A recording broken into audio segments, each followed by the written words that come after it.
So hey, I just want to talk about I guess priorities here because it's something that just going across my mind right now. I just feel like, when I lived with my mom, I didn't worry about things that much because like my mom took care of us.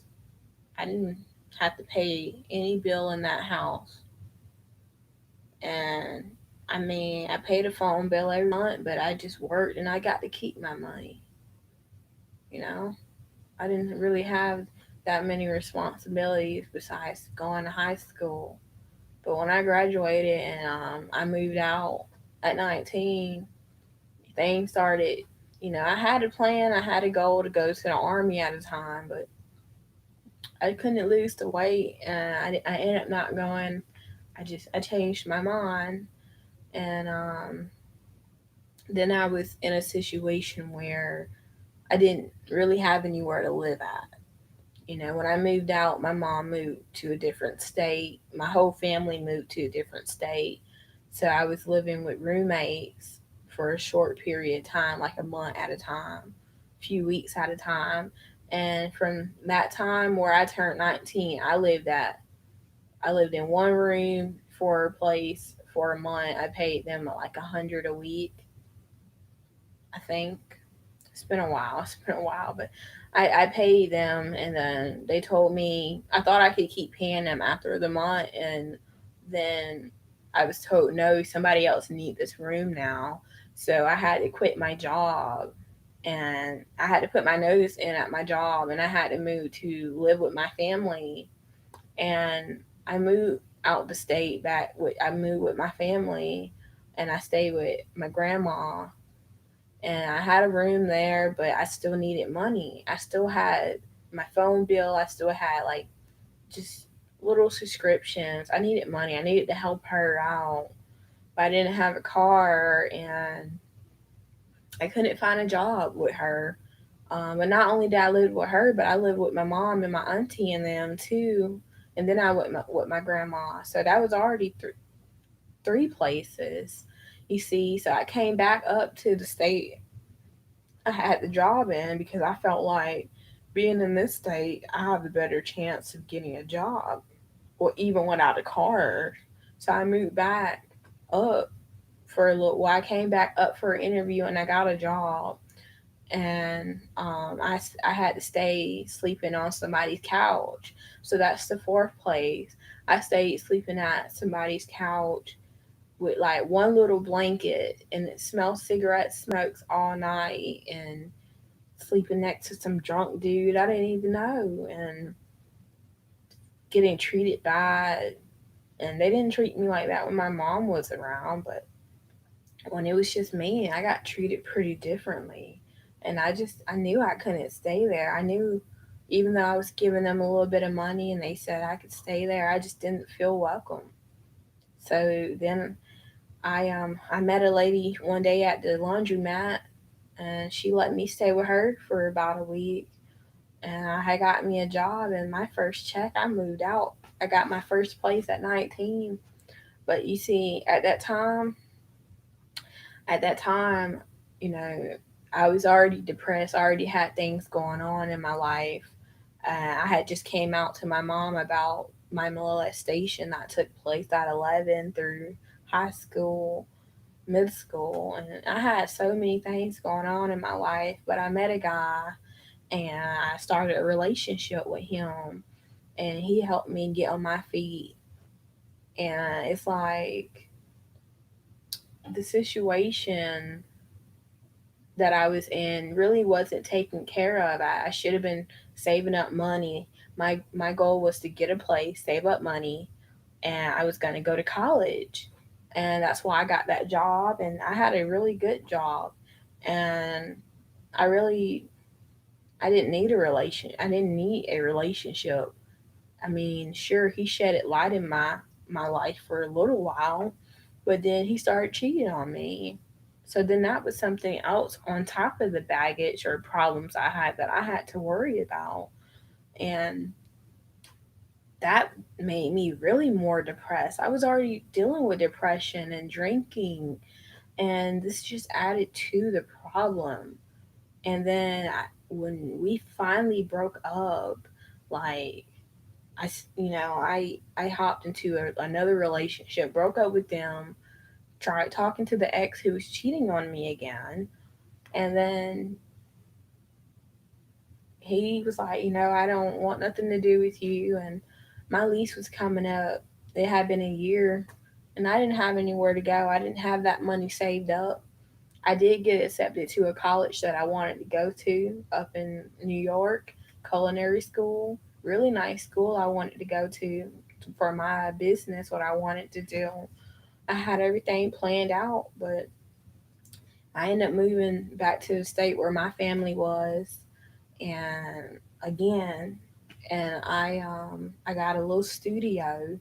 But you see, right before I moved back, I met a guy, and I met a guy, and I really connected with him, and I fell in love. And still, with my problems with money, my problems with depression, you know, and with that last relationship, I actually got suicidal with that last relationship.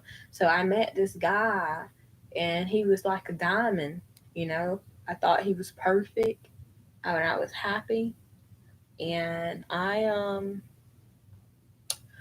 just I wanted to hold on, and that diamond shined the light in my life.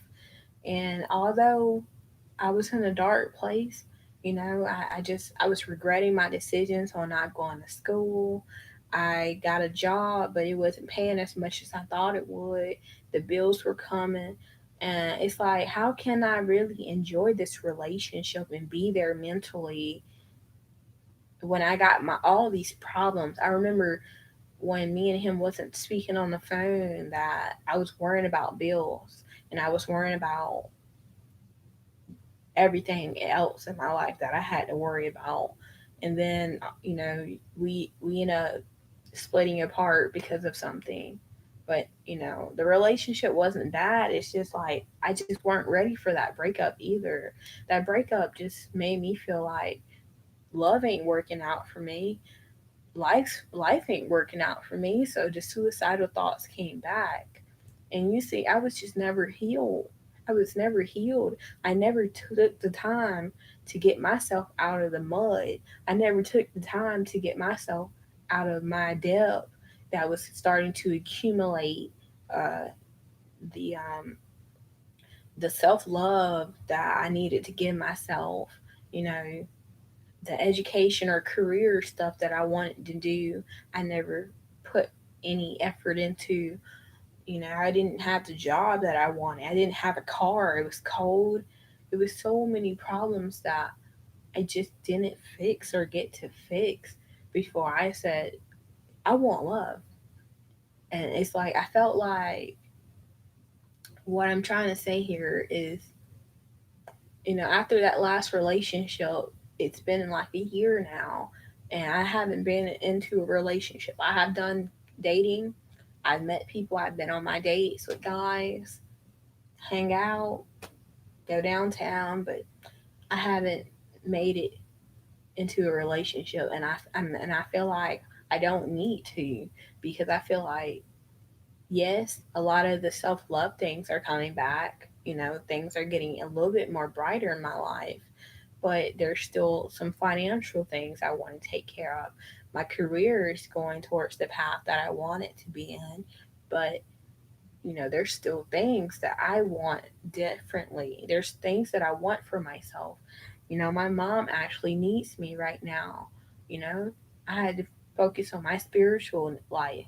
I had to do a lot of things that I just was putting, behind, because when you do date someone, their problems become your problems. So you might be worrying about something going on in their life, or you can't really be there mentally for them or physically for them as you may want to be, because of your problems that's going on in your life. And it's just like, as much as we all want love and happiness, you got to have your stuff together before you can worry about that, because that's another responsibility you are taking on and adding to your life. And if you have so many problems and dirt and mud going on right now, no matter how good that person is, how good that woman is, how good that man is that came in, it ain't gonna work. It ain't gonna work. They ain't gonna be able to stay around, love. You gotta fix yourself. So it's like, even now, even though I'm getting better, I feel like a relationship just won't be successful if I enter that. Even if it's a good guy, even if he's the perfect guy, everything I want, I don't think it's gonna work because I ain't ready for that. I got my problems and I got things that I'm focused on. And as long as these things ain't taken care of, I can't add that stress or that into the mixture. I can't add that. And it's not like I believe God can turn this around. So the love, all that's going to come back to me. My life ain't over. That's going to come back to me. But as long as I got all these burdens and depths or issues or whatever I'm going through, it could be spiritually, emotionally, mentally. As long as these things are taken care of, that diamond ain't going, it's going to get dirty. It's going to get tarnished. So my point is, I hope you got something from this. But I truly believe once I'm in a happy place with myself and my family's taken care of and we're on good terms and my spiritual life is on good terms and everything I'm working on with my life is where I want it to be at. When I think I get there, which I've been pushing that aside for a couple of years, going on 3 years now, I've been pushing all that stuff under the rug.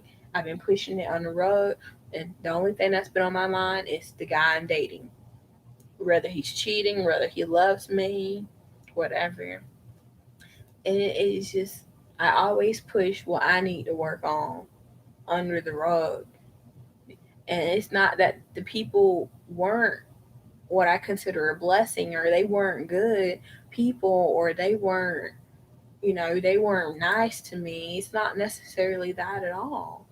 But it's like, it don't matter how good they are if I got my problems and I'm pushing people away, or I can't handle something, or I can't mentally be there because I'm worried about something that happened to me a long time ago. And it's just, you can't do that. You cannot do that. It don't matter how much you want love right now. You need to love yourself, because most likely you don't. And if you do, it's not enough. And I just think that whatever your problems are that you've been pushing under the rug, or things you want to do in life, if you want to continue your education, if you need money, if you owe people money, if you don't have a car, or you don't have a house, you live with your parents, you live with a friend, you live with somebody terrible. There's just been bad situations I've been in for a long time. And I wanted to get out of that, and I had a plan. But I was worried about love. I was worried about guys. I was worried about that. And I think you can't have that. You can't love that person.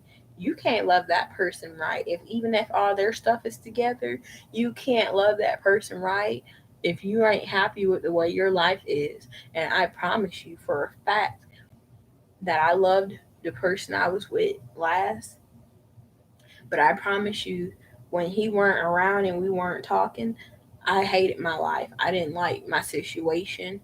I didn't like the mistakes that I made. And I felt like I felt disappointed in my life, and I was sad and depressed. And I don't think that I really made that clear to him, but I had issues I had going on in my personal life that had nothing to do with him, had nothing to do with us. But I couldn't be there, and I had my frustrations. And it's just, at the end of the day, you need to be where you gonna be at. That's gonna make you happy. And if you're happy with your life, and you're content with your life, and you're in a good place, then you can worry about love with somebody else, because you'll be able to handle, God forbid, a breakup or an argument. You would be able to think more And maybe if they are bad for you, you'll be able to see that. And, you'll be able to see that early on. So I hope you learned something from this.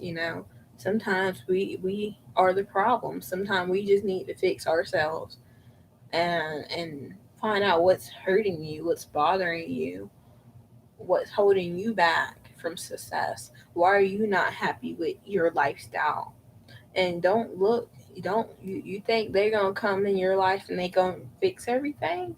They can't. They can't fix everything. They can't fix all your problems. And they shouldn't have to. You shouldn't have to fix all their problems. So there's a lot of stuff going on in their life, whether it's with their family, their children, or whatever. It could be with the police. I don't know. But if there's just all these issues going on with them, you can't fix that. I mean, sure, you can kiss them, make them feel good, but you can't fix their problems. And they can't be there for you how they want to be there for you. So don't sit here and settle for that either. It's both ways. Y'all need to be healthy to have a healthy relationship. And it's so crazy that I can say this. It's so crazy I can say this, but it's the truth. And it's something that I learned because no matter how much I wanted to just focus on a guy, focus on being happy, getting married, whatever, I still have things that I want to fix in my life before moving forward with anybody else. So I hope there's something that you learned from this. Looking in, looking out, reflecting on your past, or if you're in that situation right now, I hope that it reached somebody. And I say these things in the name of Jesus Christ. Amen.